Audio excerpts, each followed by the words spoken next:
गौतम बुद्ध का क्रोध और गुस्सा की कहानी। गुस्सा करने वाले जरूर सुने।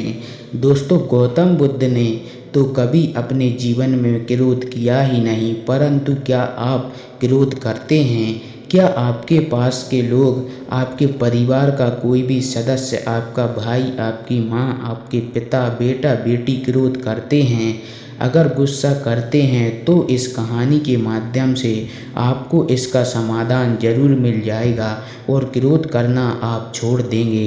एक बार की बात है, महात्मा गौतम बुद्ध एक गांव में उपदेश दे रहे थे। उस उपदेश में गौतम बुद्ध बता रहे थे कि क्रोध एक अग्नि है, क्रोध एक ज्वाला है, क्रोध विष है, क्रोध जहर है। क्रोध एक ऐसी अवस्था है जिस अवस्था में आप अपने आप को खो बैठते हैं।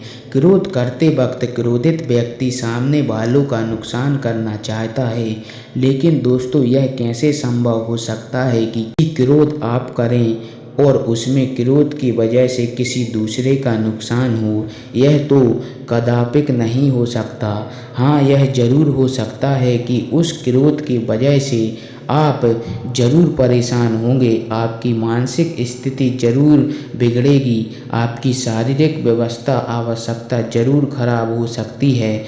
गुस्से में आप ऐसा बोल या कर जाएं जिसकी वजह से आपकी इज्जत भी खराब हो जाएगी। क्रोध मानो इस तरह है कि आप खुद जहर पीना चाहते हैं और उस जहर का असर किसी दूसरे के शरीर में देखना चाहते हैं, लेकिन यह कैसे हो सकता है? जब आप क्रोध रूपी जहर को खुद ही पी रहे हैं तो उसका असर तो आपके ऊपर ही होगा ना। जब महात्मा गौतम बुद्ध जी उपदेश दे रहे थे, उसके दौरान उपदेश देते वक्त गांव के लोगों की एकत्र हुई भीड़ में क्रोधित व्यक्ति बैठा हुआ था। वह क्रोधी व्यक्ति इस बात को सुनकर गुस्सा और भी क्रोधित हो रहा था, क्योंकि कहीं ना कहीं वह अपने आप की बेइज्जती महसूस कर रहा था कि वह मेरी बेइज्जती कर रहे हैं। महात्मा गौतम बुद्ध जी की क्रोध की इस उपदेश को सुनते सुनते क्रोधित व्यक्ति इतना ज़्यादा गुस्सा हो गया कि वह उस भीड़ से उठकर महात्मा गौतम बुद्ध जी के मुँह पर जाकर थूक दिया। गांव के लोग और शिष्यगण इसकी हरकत देखकर भड़क उठे। उसका क्रोध इतना ज़्यादा था कि वे लोग उस क्रोधित व्यक्ति को मारने पर उतर आए, लेकिन महात्मा गौतम बुद्ध जी ने लोगों को शांत कराया। उन्होंने बड़े ही शांत स्वभाव में उस क्रोधित व्यक्ति से पूछा, भाई क्या तुम और भी कुछ करना चाहते हो तो कर सकते हो मेरे साथ। वह क्रोधित व्यक्ति बिना कुछ बोले वहाँ से चला गया। गांव के सारे लोग और शिष्य ने पूछा कि हे भगवान, वह बुद्धिहीन आपके मुँह पर थूक कर चला गया और आप क्रोधित नहीं हुए, आपको गुस्सा नहीं आया, भला यह कैसे हो सकता है? महात्मा गौतम बुद्ध जी ने कहा, क्रोध अग्नि है, ज्वालामुखी की तरह होता है, इसकी चपेट में आने से केवल अनर्थ ही होगा।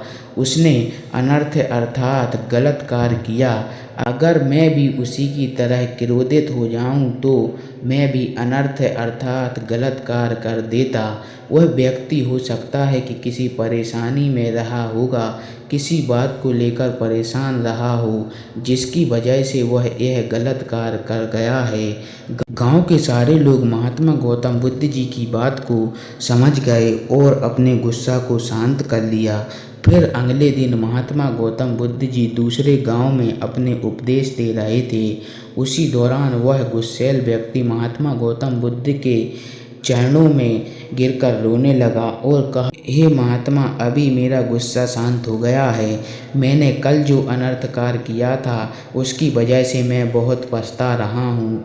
मेरे जीवन में पहली बार ऐसा हुआ है कि मैंने किसी पर गुस्सा और वह व्यक्ति कुछ नहीं बोला तथा नाराज भी नहीं हुआ, जबकि जो हरकत मैंने किया उस हरकत पर तो कोई भी मुझे मारने के लिए दौड़ता। कल रात से मुझे नींद नहीं आई। सुबह से मैं आपको खोज रहा हूँ, खोजते खोजते आपके चरणों में आकर गिर पड़ा हूँ, मुझे माफ़ कर दीजिए।